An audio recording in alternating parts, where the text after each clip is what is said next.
하나님의 말씀 로마서 12장 1절입니다.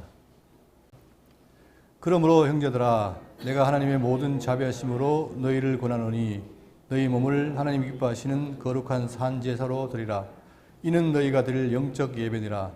너희는 이 세대를 본받지 말고 오직 마음을 새롭게 함으로 변화를 받아 하나님의 선하시고 기뻐하시고 온전하신 뜻이 무엇인지 분별하도록 하라. 아멘. 로마서 28강인데요. 오늘부터 이제 장을 달리하죠. 여기 보시면 그동안 바울은 로마서 1장부터 11장까지를 통해서 이신칭의의 진리를 증거했습니다. 그리고 이제 오늘부터는 뭐냐면 12장부터는 이칭의의 진리를 받은 구원받은 성도들이 어떻게 살아야 될까? 의의 실천 및 적용 그리고 그리스도의 윤리를 말하고 있습니다. 제가 이제 이 부분을 들어가기 전에 로마서를 공부할 때 보통 사람들이 앞에 있는 부분을 다 하면은 이제 뒤에 걸 안 해야 된다. 그런 말을 많이 하는데 그게 아니라 정작 로마서는 뭡니까? 뒤에 성도의 삶을 위해서 앞에 진리를 지시한 거죠. 그러니까 이 경중을 따질 일이 없이 다 성경이 다 중요한데 로마서는 오늘 우리에게 어떤 삶을 살아야 되냐 이걸 가르치는 게 로마서입니다. 그렇기 때문에 우리 성도로서 어떤 삶을 살아야 할지 잘 살펴야 되겠죠. 근데 이제 오늘 그걸 하기 전에 제가 제목을 성도의 정체성이라는 걸 붙였는데 이 정체성이라는 말은 뭐냐면 어떤 존재가 본질적으로 가지고 있는 특성입니다. 제가 지금 수요일마다 강론할 때 여러분들에게 성도의 정체성이 뭐냐라고 말씀을 자꾸 드리는데 우리가 지금 성도가 누군지 내가 누구인지를 알아야 정확하게 성도의 삶을 살 수 있죠. 그런데 지금까지 제가 지나간 날 돌아볼 때 20대 때 말씀을 접하고 지금까지 왔는데 저의 하나의 고민이 뭐냐면 우리의 윤리가 그러므로 윤리 하게 하신다 했는데 정작 나를 돌아보니까 안 되는 거예요. 날마다 하게 하겠지 하고 돌아보니까 지금까지 성도의 삶을 적극적으로 산 게 아니고 무언가를 제가 그냥 기다리면서 살았던 거죠. 그래서 심지어는 우리 노예에 있는 어떤 분을 뭐라고 하냐면은 내가 괴물이 됐다. 예수를 믿고 정말 하나님의 복된 삶을 사는 자가 아니라 내가 괴물이 됐다. 하지도 않고 오히려 남을 판단하고 비판하고. 그러니까 보통 흔히 말하는 것처럼 사랑이 없다는 말이 이게 진실입니다. 사람은 사랑을 느껴요. 느끼기 때문에 사랑이 있으면 사랑이 없다는 말을 하지 않지요. 근데 저는 우리가 지금 그랬는데 그러다 보니까 우리 목사님들도 그렇고 많은 분들이 왜 그런가라고 생각해 본 거예요. 왜 이렇게 됐을까라고 생각해 봤을 때 그 이유를 이제 알게 됐는데 제가 몇 가지를 말씀드리고 시작하겠습니다. 먼저 우리의 삶이 왜 안 나오는가? 그 첫 번째가 뭐냐면 자유의지의 문제예요. 많은 분들이 지금까지 있으면서 우리 말씀드려가지고 자유의지가 있냐 없냐 이걸로 논쟁을 많이 했죠. 여러분 자유의지가 있습니까? 답을 선뜻 못 하시겠죠. 자, 왜 이게 어렵냐면은 자유의지가 그럴 때 자유의지라는 말을 할 때 이 자유라는 말과 의지라는 말을 잘 이해해야 됩니다. 근데 지금 우리가 보통 자유의지 그러면 성경이 아니라 일반적으로 봤을 때 철학적이라 봤을 때 하나님이 신임을 하면은 나도 할 수 있는 자유, 절대적인 자유 이렇게 말했죠. 그러니까 하나님을 하실 때 나도 방해할 수 있는 자유 이런 걸 말했지만 성경은 그런 말을 한 적이 없어요. 자, 성경에서 먼저 자유와 자유에 대해서 우리가 살펴보는데 자, 하나님께서 인간을 지었죠. 지을 때 자유롭게 지은 거예요. 이때를 자유로 합니다. 그러나 이 인간이 그 자유를 잃어버리고 사단의 종이 됐다. 그럴 때를 종이라고 하는 거예요. 이 자유와 종이 일반 철학적인 자유와 종이 아닙니다. 그러니까 성경이 말하는 자유는 뭐냐면 하나님이 피조물이 하나님께 속해 있는 것을 자유라고 그러고 반대로 그 하나님께 속해 있는 인간이 누구에게? 사단에게 속할 때는 그걸 종이라는 거죠. 그래서 성경은 뭐랍니까? 요한복음 8장 32절에 진리를 알지니 진리가 너희를 어떻게 한다? 자유케 한다. 이때 자유가 뭔 자유입니까? 사단의 종에서 자유인 거예요. 그죠? 그리고 자, 그러므로 아들이 너희를 자유케 하면 너희가 참으로 자유하리라. 여러분 자유하고 있습니까 지금? 자, 우리가 이걸 분명히 알아야 됩니다. 알아야만이 오늘 우리가 뭐 어떤 삶, 자유로운 삶을 살 수 있는 거예요. 또 로마서 6장 20절에 너희가 죄의 종이 되었을 때에는 의에 대하여 자유하였느니라. 오히려 죄의 종일 때는 뭐예요? 의에 대해 자유로웠다는 거죠. 갈라디아 5장 1절에 그리스도께서 우리로 자유케 하려고 자유를 주셨으니 그러므로 굳세게 서서 다시는 종의 멍에를 매지 말라. 이렇게 자유와 종을 구분했습니다. 성경에 말하는 자유는 뭐라고요? 지음받은 인간이 누구에게? 하나님께 있을 때를 자유라는 거예요. 그리고 그 인간이 어떠냐? 여러분 인간이 로봇입니까? 의지자입니까? 인격자죠. 그러니까 우리는 지정의를 가진 인격자로 만들어진 게 인간이에요. 그러다 보니까 여러분 보세요. 우리 로봇가 아닙니다. 뭔가에서 조정받는 게 아니라 내가 스스로 판단하고 살아가요. 그렇죠? 그럴 때에 여러분 보세요. 아담과 하와를 선악과를 먹을 때 따먹게 했습니까? 자기가 따먹었습니까? 잘 생각하셔야 돼요.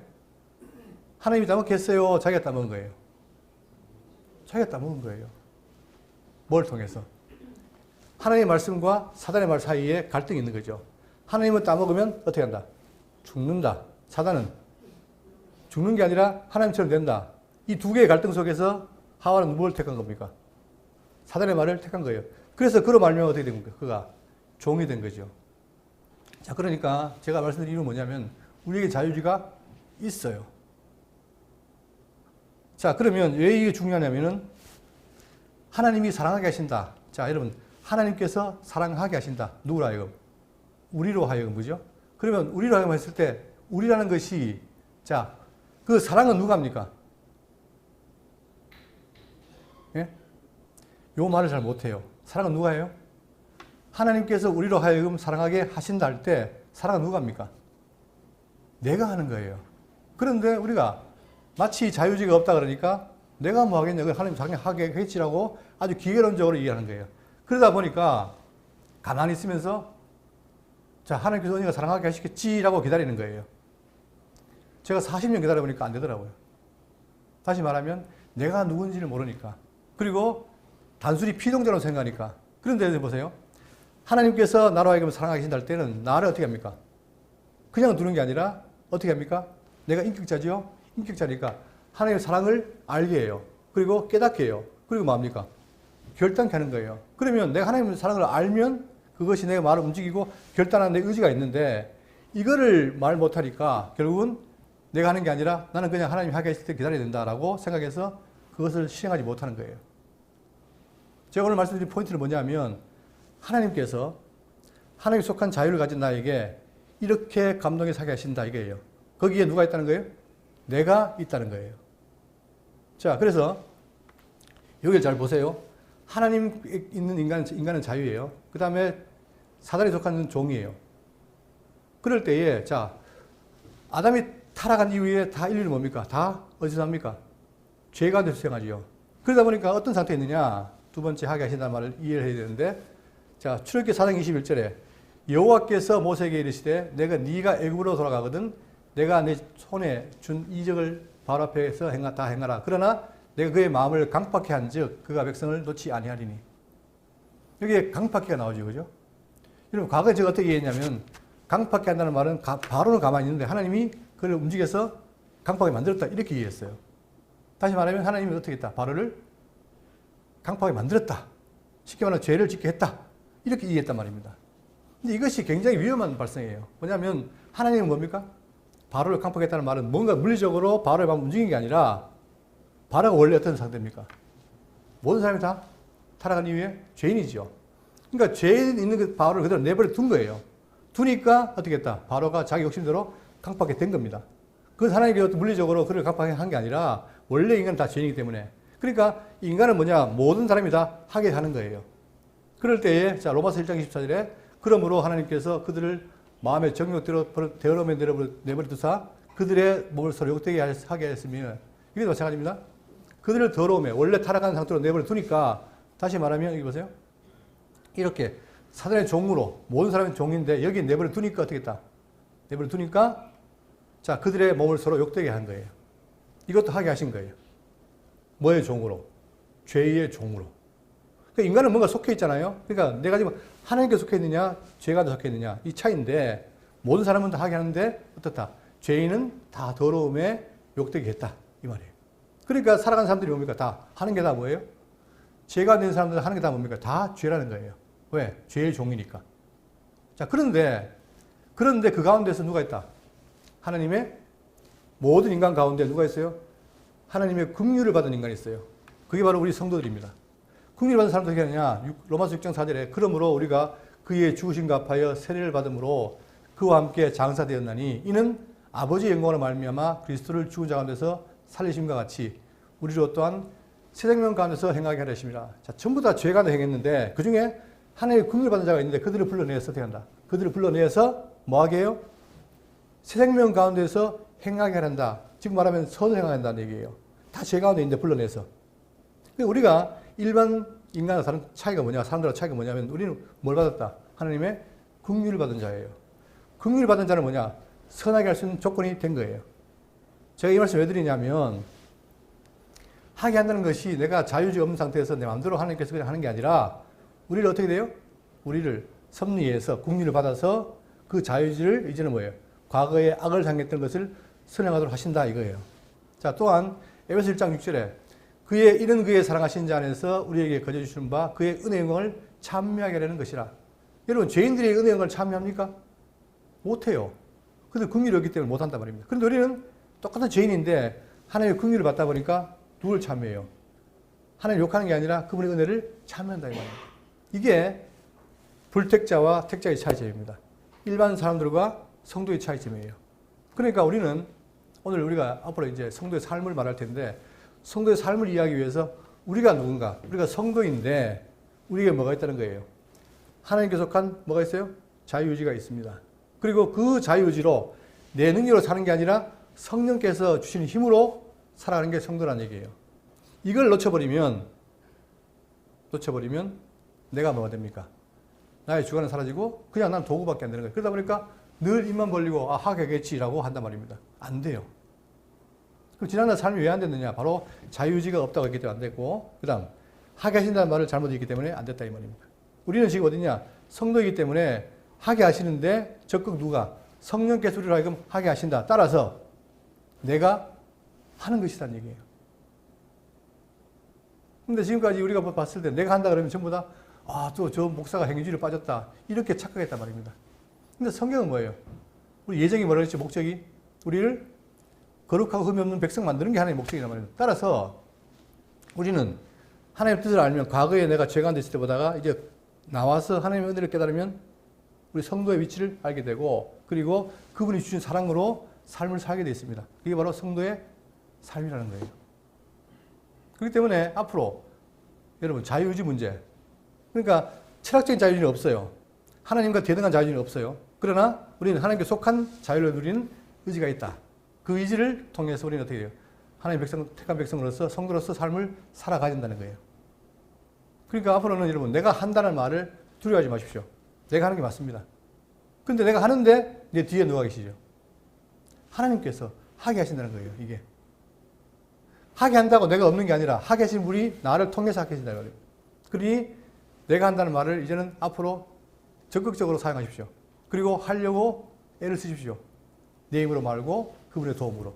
자, 또 우리의 삶이 문제 있는 게 뭐냐면 세 번째, 선전론적 세계관입니다. 선전론적 세계관. 내가 늘 말씀드리지만 여기 보세요. 여기 있는 이 땅에 있는 모든 것은 원래 영혼 세계에 있던 것이 드러난 것이다. 이래 버리니까 여러분 내가 원래 어디 있었어요? 어디에? 원래 영혼 세계에 완전한 존재로 있었단 말입니다. 그런데 하나님이 잠시 우리를 이 땅에 보내가지고 여기서 살게 하다가 데려가요.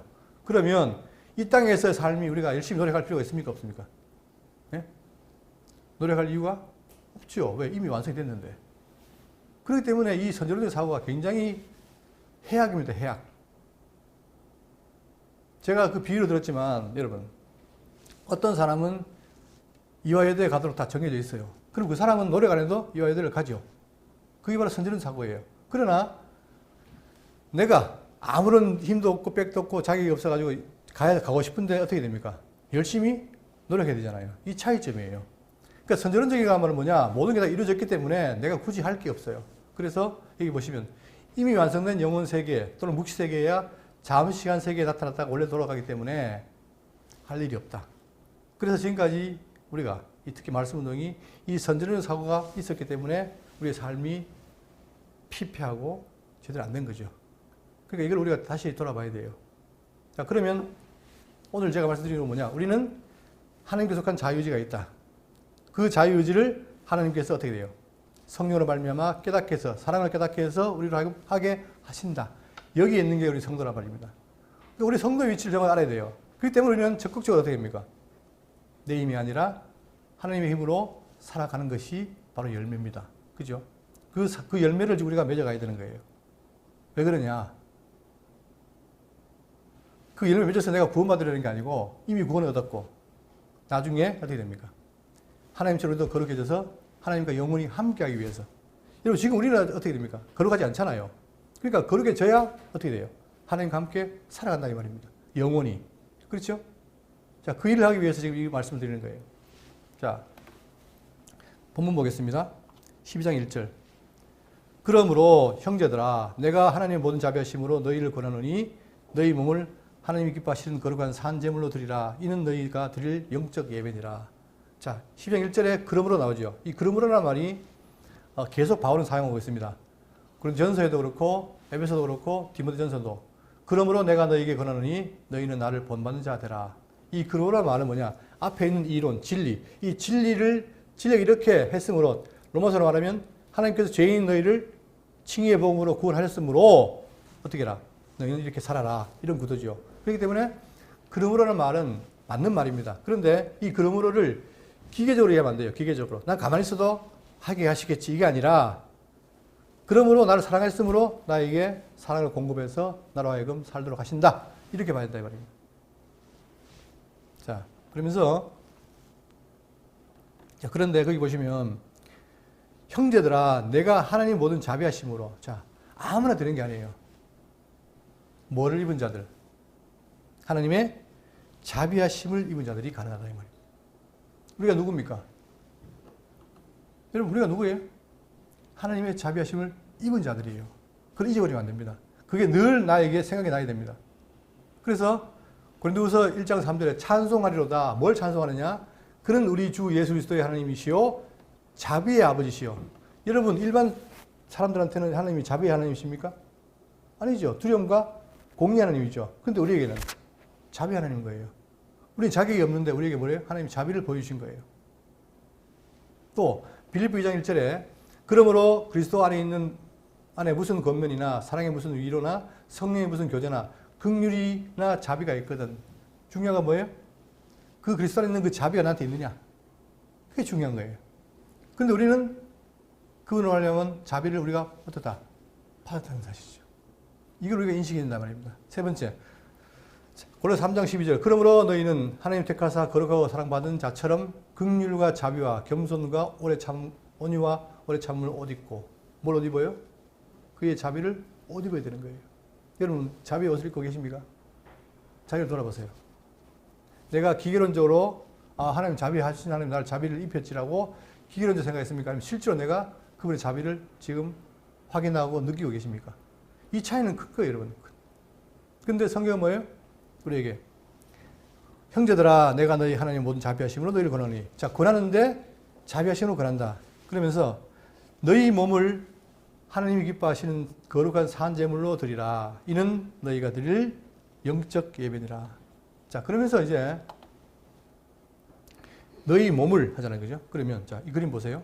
이 도표를 보시면 아담이 타락했잖아요. 타락해서 타락된 인간은 어떠냐? 영이 죽어버렸어요. 그리고 육체는 저주 가운데 있어요. 아무도 소망이 없습니다. 다 죽은 상태예요. 그리고 완전히 사단에게 속한 상태 아닙니까? 그런데 어떻게 했느냐? 그 영을 살리신 거예요. 이게 중생 아닙니까? 성령이 와서 중생시키니까 어떻게 했다?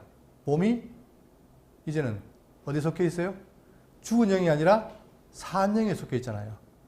그러다 보니까 과거에는 이 몸을 어떻게 했습니까? 온갖 죄를 짓고 하나님 떠났잖아요. 그런데 이제 너희들이 중생했으므로 어떻게 해라? 너희 몸을 뭐를요? 우리 몸을 여러분 우리가 지금 죄인이면서 그이죠.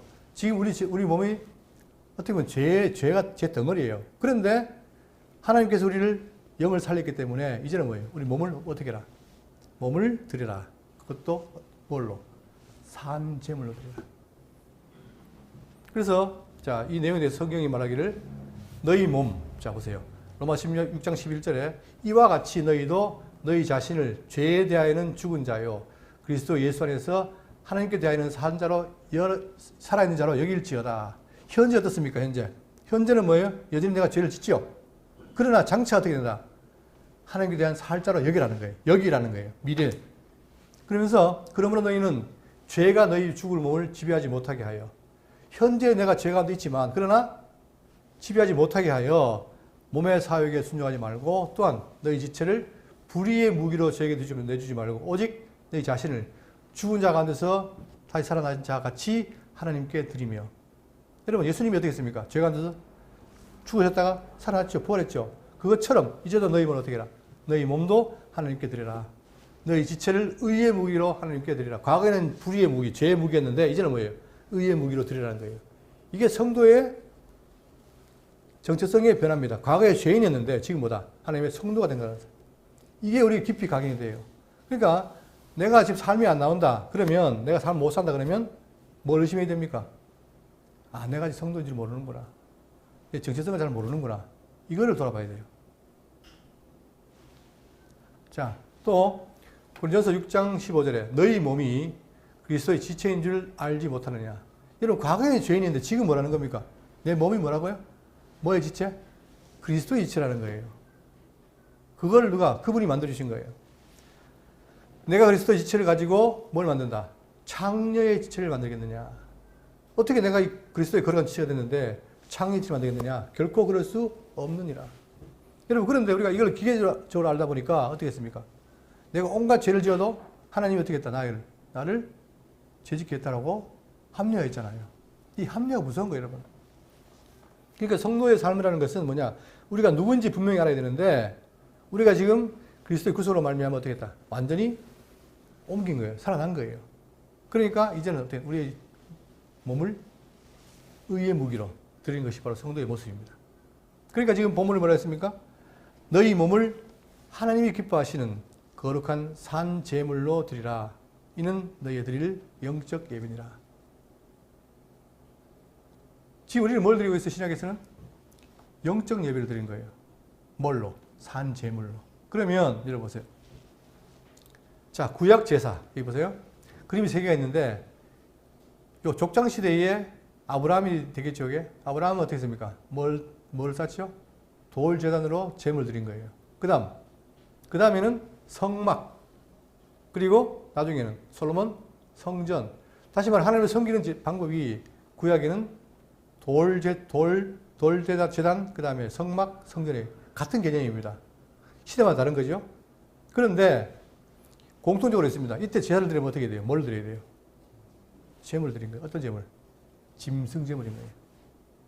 자, 이걸 좀 더 자세히 보시면, 자, 족장 시대에는 어떻게 되냐? 아벨, 노아, 아브라함, 이삭, 야곱 등은 돌 제단에다가 제물을 드렸습니다. 그 다음에 국가 형성 시대에, 즉 모세부터 다윗 왕국 때까지 어떻게 되냐? 이때는 모세와 제사장이 아무나 드리는 게 아니라 레위 지파가 드리는데 어디에서? 성막, 텐트에서 드린 겁니다. 성막을 설치하고 이렇게 드린 거죠. 자, 그리고 이제 자, 나라가 이루어질 때 왕정 시대 어떻게 되냐? 그때는 제사장이 드리는데 어디에서? 예루살렘 성전. 그래서 북쪽 이스라엘이 어떻게 했습니까? 베델과 단에서 드렸으나 그것을 인정하지 않지요. 왜? 오직 제사는 예루살렘 성전밖에 없기 때문에.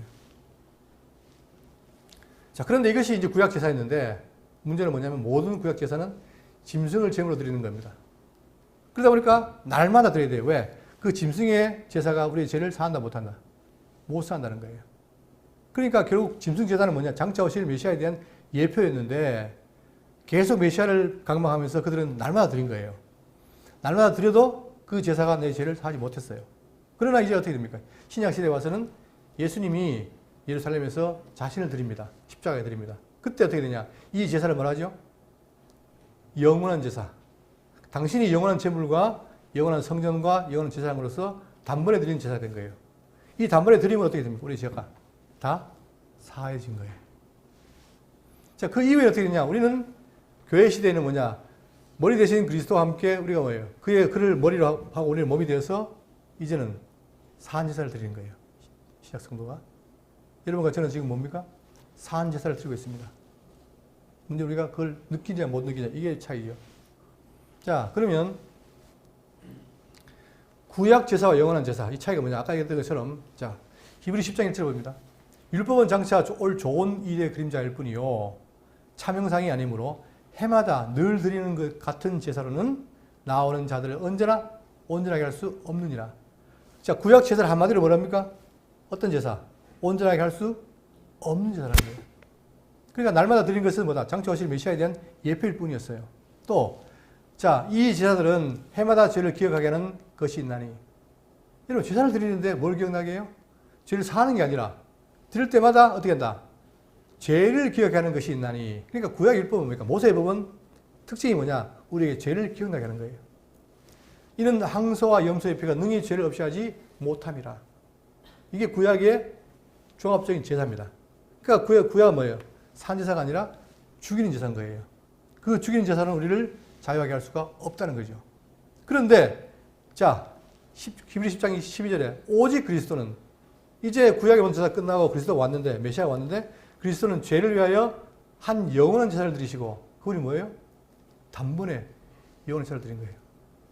하나님 우편에 앉으사 그 후에 자기 원수들을 자기 발등상이 되게 하실 때까지 기다리시나니 그가 거룩하게 된 자들을 한 번의 제사로 영원히 어떻게 했다? 온전하게 했다. 그러니까 구약 제사는 죄를 사할 수 있는 게 없고 온전하게 못하는데, 자, 신약의 메시아신 그리스도가 드린 제사는 뭐예요? 단번에 우리를 영원하게 하는, 온전하게 하는 제사였다.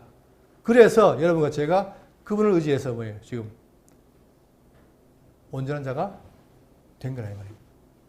이 놀라운 거죠.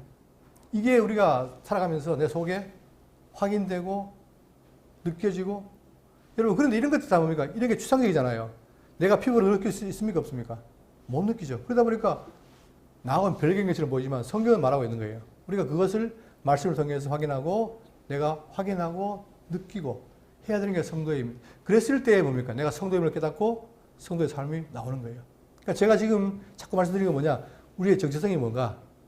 바로 영원한 제사로 말미암아 온전하게 된 자들이다. 그러니 온전한 삶을 살 수가 있다. 내가 하는 게 아니라 성령께서. 그래서 다시 그림 봅니다. 우리는 죄인으로서 소망이 없었어요. 다 죽었어요. 아무런 소망이 없습니다.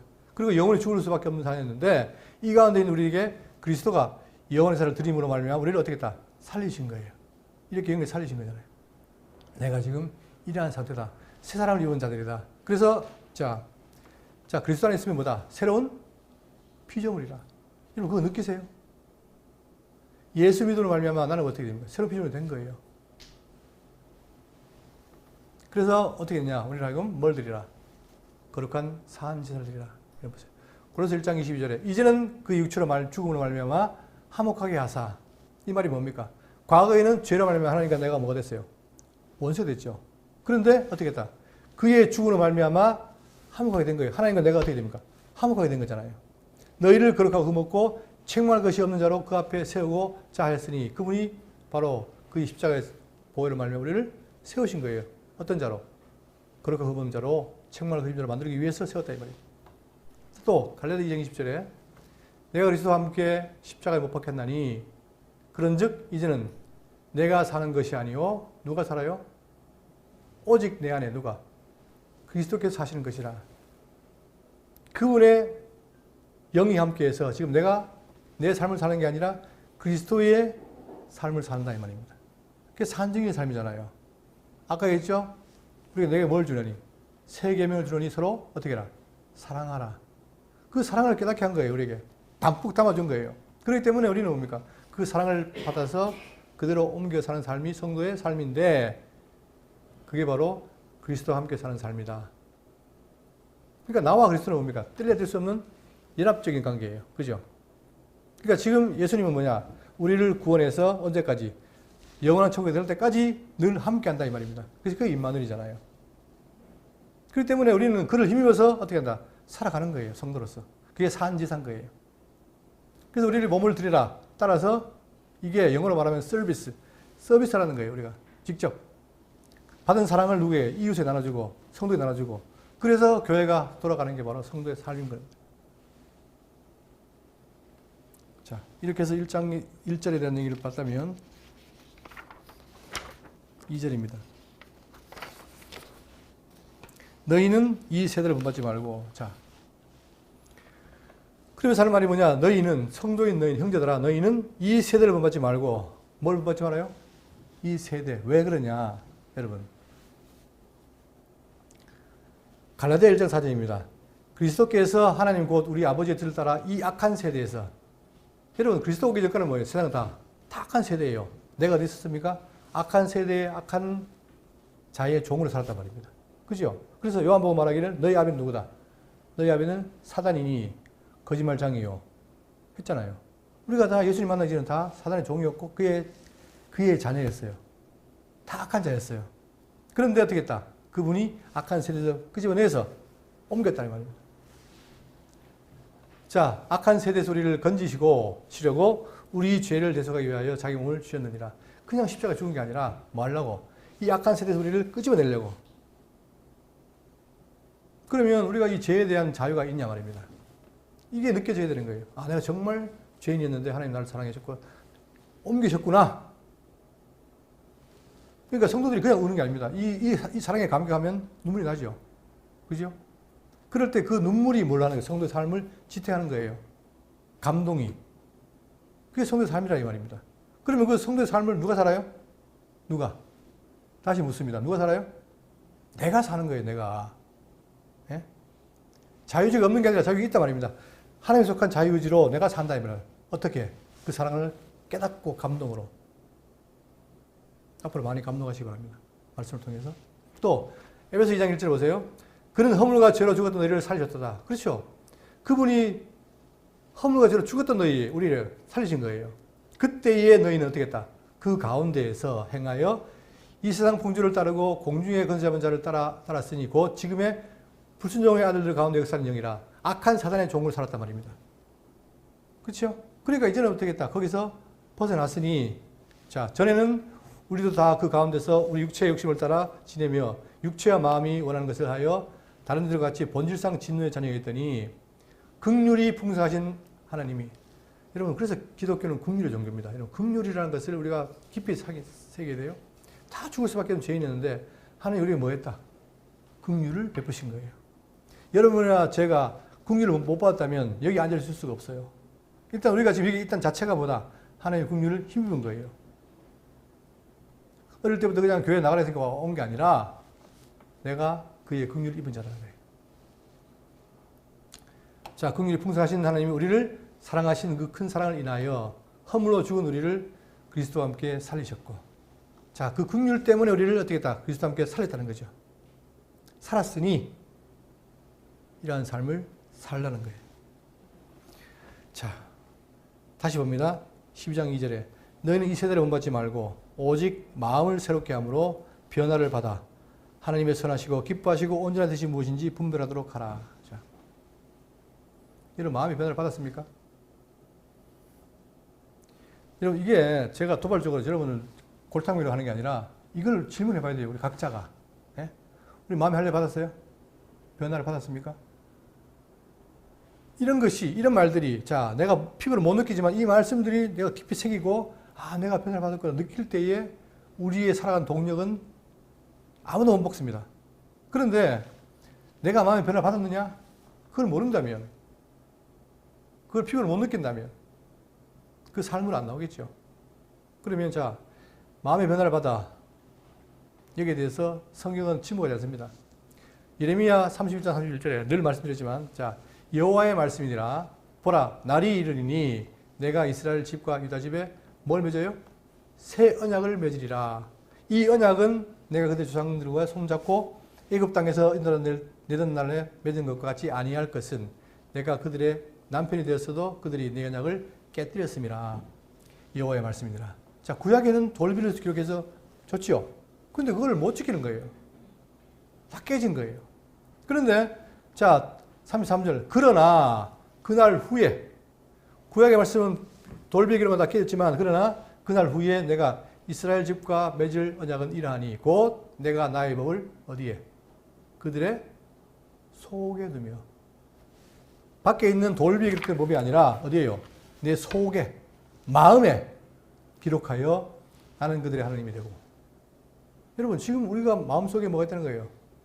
말씀이 기록됐다는 거예요. 느끼세요? 이게 약속입니다. 우리 속에 기록하여 나는 그들의 하나님이 되고 그들은 내 백성이 될 것이라. 만약에 이것이 느껴지고 한다면 내가 뭐가 된 거예요? 하나님의 백성이 되는 거예요. 그럼 백성이 됐다면, 그걸 내가 안다면 당연히 뭡니까? 백성으로 삶을 사는 것은 당연지사죠. 문제는 내가 이걸 알고 있느냐 모르냐. 그러니까 우리가 지금 삶을 살기 이전에 내가 누군가, 내가 어떤 존재인가, 과거에 죄인이었는데 지금 살아났는가, 이걸 확인하고 늘 말씀을 통해 깨달아야 어떻게 됩니까? 성도 삶이 나오는 거예요. 제가 돌아봐도 왜 거의 30년, 40년 될 동안에 안 됐느냐? 나도 그냥 기계적으로 언젠가 하겠지 이러다 보니까 안 되는 거예요. 34절 그때 다시는 각기 이웃과 형제를 가리켜 이르기를 너는 여호와를 알라 하지 아니하리니 이는 작은 자로부터 큰 자까지 다 나를 알기 때문이라. 이제는 성령이 와서 내 속에 와서 어떻게 한다? 하나님 알게 하겠다는 거예요. 내가 그들의 악행을 사하고 다시는 그 죄를 기억하지 아니하리라. 이게 새 언약입니다. 그러니까 새 언약의 특징은 뭐냐? 우리 마음속에 하나님의 말씀을 기록한다 이거예요. 이 말씀대로 이루어집니다. 요한복음 14장 16절에 내가 아버지께 구하겠으니 그가 또 다른 보혜사를 너에게 주사. 보통 이 또 다른 보혜사를 이단들은 다 자기 누구예요? 자기 교주가 또 다른 보혜사라는 거예요. 그게 아니라 이 또 다른 보혜사는 뭡니까? 첫 번째 보혜사는 누구예요? 예수 그리스도. 두 번째는 성령입니다. 성령이 너희에게 주사 영원토록 너희와 함께 있게 하리니 그는 진리의 영이라. 세상은 능히 그를 받지 못하나니 이는 그를 보지도 못하고 알지도 못함이라. 여기에 포인트가 있습니다. 어떻게 해요?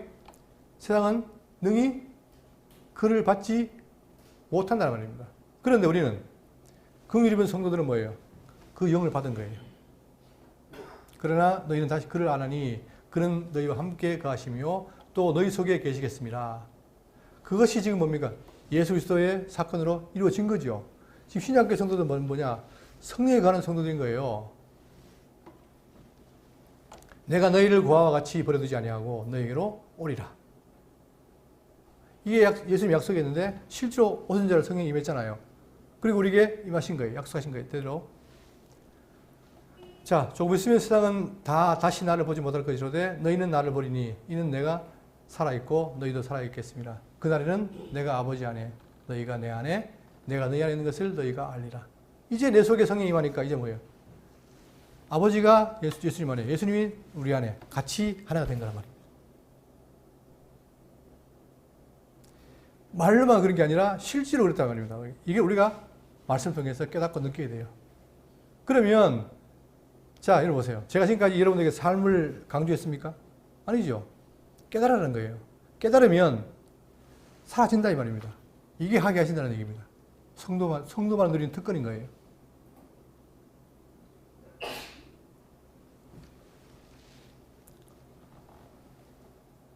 이게 지금 우리가 지금까지 오면서 물론 지난 시절 왜 우리가 이게 안 됐느냐 다 같이 고민했잖아요. 왜 안 될까?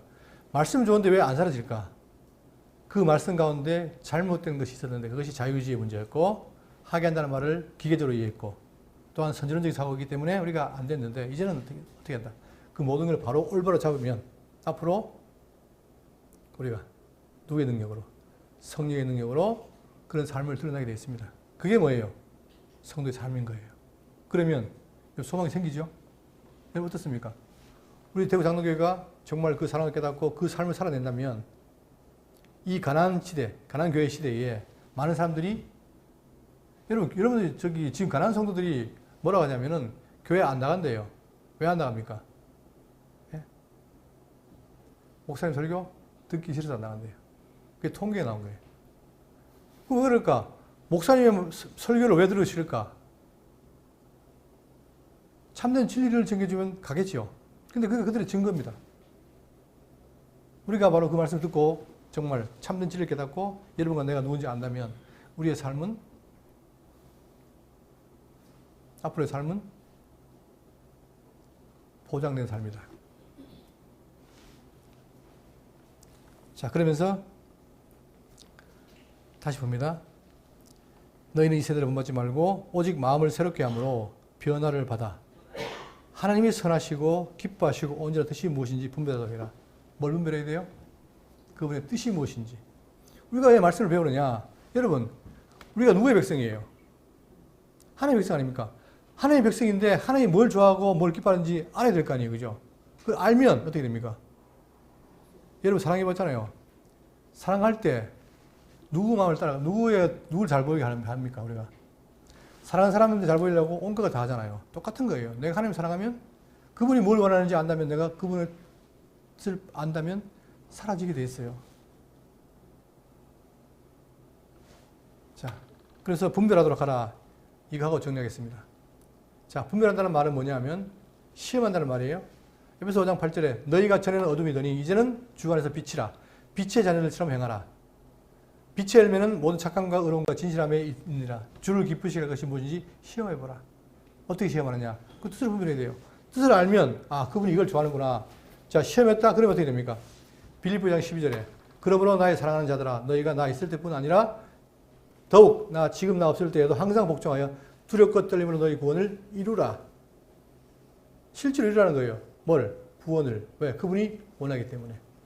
그래서 오늘 우리가 앞으로 로마서 12장 이후에 성도의 삶에 대한 부분을 살필 텐데 오늘은 그 삶을 살기 전에 내가 누구인가, 성도가 누구인가를 말씀드렸습니다. 여러분, 정말 우리가 성도의 정체성을 분명히 깨닫고 그 속을 내가 깨달을 때에 우리는 하나님의 백성으로서 아름다운 삶을 살아가는 성도들이 될 것입니다. 그래서 나중에 이 땅에서 연습하고 영원한 천국에서 영원히 그분과 함께 걸어간 자로서 삶을 누릴 것입니다. 기도하겠습니다.